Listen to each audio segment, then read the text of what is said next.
Cumulative update for Windows 10 version 22H2 for x64 based systems KB5041580 is available to download right now in Windows 10.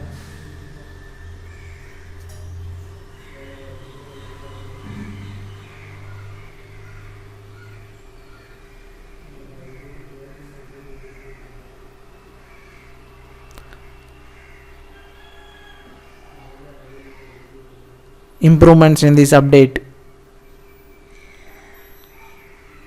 Read carefully about the improvements in this update.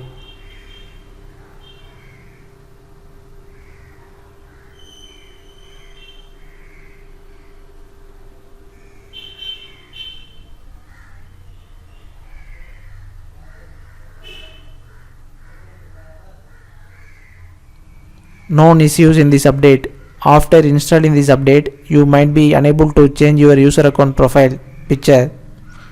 After installing this update, you might be unable to change your user account profile picture. This is the known issue in this update.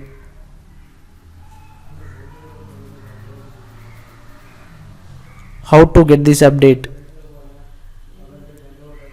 These are the ways how to get this update. Subscribe.